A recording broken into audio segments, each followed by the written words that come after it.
Okay guys, this is a short, quick version of the video I made a moment ago showing how to work around a very inconveniently there's an inconvenience in this amazing piece of art software called Sketchbook, and the inconvenience is that it's missing clipping masks, or clipping layers as they're called. This video is for people that are familiar with these. Okay, if you're not familiar, whether you're familiar or not, go and check out the other video because I explain it a bit better. But in this video we're just going to take you through the steps really quickly again into how you can work around this missing feature, okay, in some way. And it's not great, but let's just have a look. So basically I've got a shape on one layer. Let's just delete my other layer there. So I've got one layer with a shape. In this case the shape is just coloured yellow. I've just made this, I painted this. I'm going to make a duplicate of this layer on top of it. Then I'm going to go to Image, Adjust, then go to Hue, Saturation, and turn the brightness all the way up, and then hit OK. And you'll see it leaves a little bit of a line around the edge, but don't worry about that for now. I'm also going to make sure that, both of these should be locked. Okay, both of the lock padlocks here, the lock transparency, so it means I can't paint outside of the area where there's nothing. Don't forget, the top layer I've got here is a duplicate of the bottom layer. It's just white. Okay, that's bright. Okay, so it looks the same as the background apart from the little edge around it. I'm going to choose black now with a pen. Just choosing a thin black pen. Okay, hold on. Choose this black pen. Okay, and now when I draw, hold on. Well, you're not seeing much, are you? You're not seeing much. Okay, hold on. Choose a black pen. Hold on. Yeah, that's right. Choose this black pen. That's a better black pen. And you'll see it won't let me. It won't let me paint outside of that area. It won't let me draw outside of the shape, which is great, right? But we can't see the yellow below it, can we? That's a problem. So I'm going to hit. I'm going to go to go to the blending mode for the top layer. Kind of not rocket science really, but I wish they'd fix this problem though. It's not the best workaround, but it's all we can do. I'm going to go to multiply, and what you see there is, you can see that, but it's a little bit dark. It's kind of like a mustardy darker yellow because it makes everything darker. Multiply, as I say, you can play around with different kinds of blending modes, but as I say, this works best just for black lines. If you want to get black lines on top of another layer on top.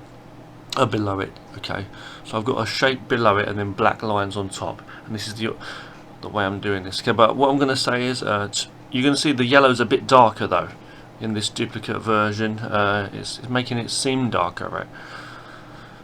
It's just multiplying itself with the white background, but just to make it look darker, the yellow there. What I'm going to do is I'm going to go to my bottom layer now and just adjust the brightness of that layer to make it slightly brighter. So you can make that either brighter or darker. Use brightness and contrast, or use hue, saturation. That's under Image, Adjust, as I say, hue, saturation, and turn up the brightness a bit.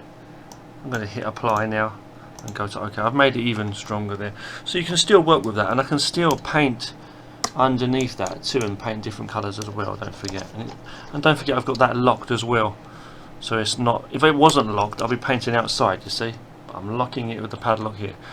So that's one way you can work it. You can also play with the opacity, as I say, of the top layer and different things.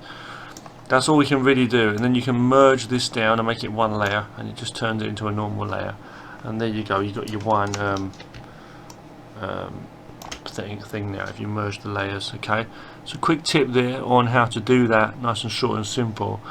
As I say, it works best for black lines on top of a shape, as I say.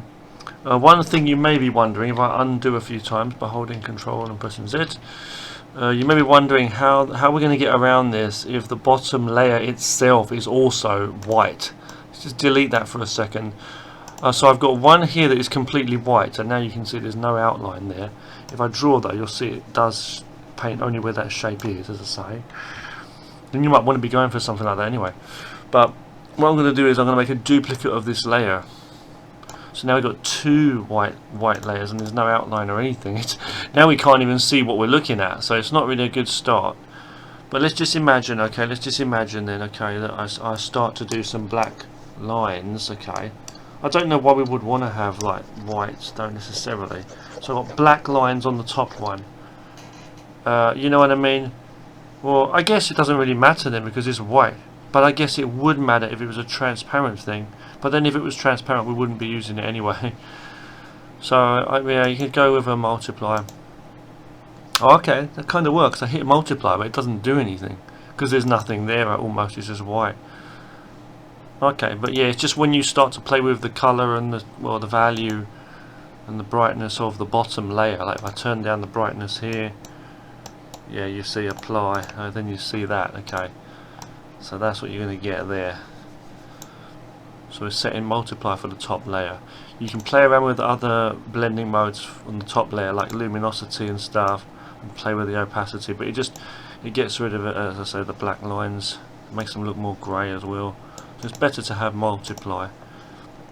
Alright, I hope that's another little backup, extra bit of help there. Thanks for watching this. Take care now.